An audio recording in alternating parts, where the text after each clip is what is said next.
नाही, मी सचिन दोडकेंचा मला आज सकाळी फोन आला होता अशी घटना झाली म्हणून. सचिन दोडके स्वतः सकाळी आले होते हे बघण्यासाठी आणि मग मी आज आणि सचिन दोडके आणि आमचे बाकीचे सगळे सहकारी आम्ही आलेलो आहोत. पोलीसही इथे आलेले आहेत, पोलिसांची चर्चा झालेली आहे. कॅमेरा शेजारचा पण आणि चर्चचा पण कॅमेरा त्याच्यातून आम्ही त्याची वाट बघतोय आणि मी कमिशनर पोलिसांनाही कॉन्टॅक्ट केलेला आहे की ज्या अशा घटना पुण्यामध्ये वाढतच चालल्या आहेत या घटना महाराष्ट्रात आणि भारतात कुठेही होऊ नये.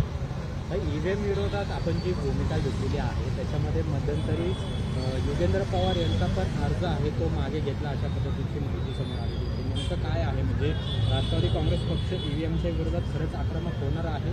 नाही, आमचं म्हणणं आहे आम्ही सायंटिफिक एव्हिडन्स वर विश्वास ठेवणारी लोक आहोत. त्याच्यामुळे काही लोक आम्हाला सातत्याने कॉन्टॅक्ट करत असतात या विषयाबद्दल. जशी आमच्याकडे माहिती येईल बघू काय होतं ते. म्हणजे योगेंद्र पवारांनी जो अर्ज मागे घेतलेला आहे त्यांना काही आक्षेप नाही का? बारामती आक्षेप नाही असा आहे, तो एक पर्सनल इश्यू आहे आमचा. काही दुसरा विषय की महाराष्ट्रामध्ये खरं तर परभणी बेडसारख्या घटना घडल्या तर अजूनही सरकारने म्हणावे तशा कारवाई खरं तर जिथं झालेल्या पाहायला मिळत नाहीयेत.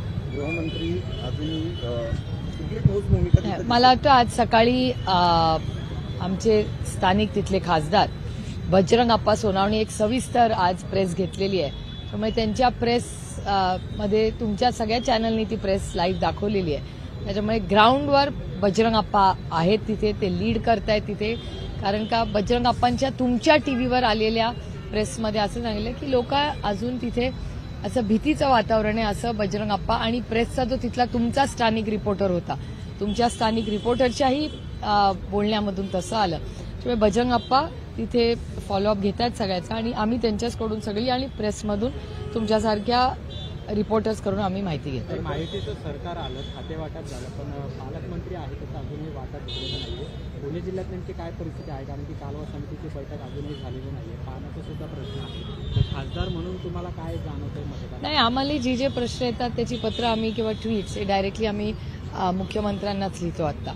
आणि जशी आता डिपार्टमेंट झाली आहे तर डिपार्टमेंट वाईज म्हणजे as a matter of fact माझ्या मतदारसंघातली काही शिक्षणाचे प्रश्न आहेत त्याचं पत्र कालच मी शिक्षण मंत्र्यांना केलेलं आहे. आणि पालकमंत्री असो किंवा नसो राज्यामध्ये मला वाटतं मंत्र्यांकडे आमची जी काही प्रलंबित कामं राहिलेली आहेत त्याचा फॉलोअप आम्ही सुरू केलेला आहे. पुण्याला पालकमंत्र्यांची गरज आहे का? नाही, पालकमंत्री हा एक कॉन्सेप्ट महाराष्ट्रामध्ये आहे तर तो जेव्हा केंद्र सरकार महाराष्ट्र सरकारचे निर्णय होतील तेव्हा होतील, पण ही कामं तर थांबू शकत नाहीत ना आमच्या मतदारसंघातली. त्याच्यामुळे आम्ही मंत्र्यांबरोबर डायरेक्ट कॉन्टॅक्ट करून आमच्या कामांना सुरुवात केलेली आहे. स्पष्ट बहुमत आलं असतानाही पालकमंत्री मंत्रिपदाला लेट झालं. अजूनही अनेक प्रश्न बाबत स्थानिक स्वराज्य संस्थांच्या निवडणुका पण त्याच्यावर काही निर्णय होत नाहीये. कसं बघता तुम्ही? हा सगळ्याचा ही प्रश्नाची उत्तरं तुम्ही आज सत्तेमध्ये ज्यांना एवढी मोठी मेजॉरिटी मिळाली आहे त्यांना विचारले पाहिजे. आज तुम्ही एकत्र होता नाही, आमचं फॅमिली लंच दर 25 तारखेला असतं. 25 डिसेंबरला माझ्या वहिनी निकोला पवार यांच्याकडे नेहमीच फॅमिली लंच असतं आणि सगळी फॅमिली तिथे येते. साहेबांच्या वाढदिवसानिमित्त पवार कुटुंबियांनी एकत्र यावं असं म्हटलं जात होतं. म्हणजे सुनंदाताई सुद्धा म्हटलं की पवार कुटुंबियांनी आता एकत्र आलं पाहिजे, एकच राष्ट्रवादी असली पाहिजे. तर तुम्हाला नेमकं काय वाटतं? आगामी निवडणूक मी स्टेटमेंट ऐकलेलं नाही त्याच्यामुळे मला माहिती नाही. काही कल्याणमध्ये सुद्धा महिलेवर अत्याचाराची घटना घडलेली आहे. कालची जी सगळी घटना आहे पुन्हा एकदा महिलांवरचे जे अत्याचार आहे ते आहे. दुसरं म्हणजे मुंबईतील बेस्टमध्ये महिलांवर मोठ्या प्रमाणात अश्लील चाळे करण्याचे प्रकार आहेत ते काही व्यक्तींकडून केले जातात. म्हणजे गर्दीचा फायदा नाही, या गोष्टी हा एक मोठं सामाजिक परिवर्तन करण्याची गरज आहे. मोठं सामाजिक काम गुड टच बॅड टचचे कार्यक्रम महाविकास आघाडी असतानाही आम्ही मोठ्या पद्धतीने घेतले होते. त्याची चर्चा आम्ही संसदेत ही ऑल पार्टीजनी जे सगळ्याच पक्षातल्या लोकांनी मिळून आम्ही त्याचीही चर्चा केली होती. पण आमचा प्रयत्न आहे की महिलांवरची किंवा कुठल्याही नागरिकावर कुठलाही चुकीचा अत्याचार किंवा अन्याय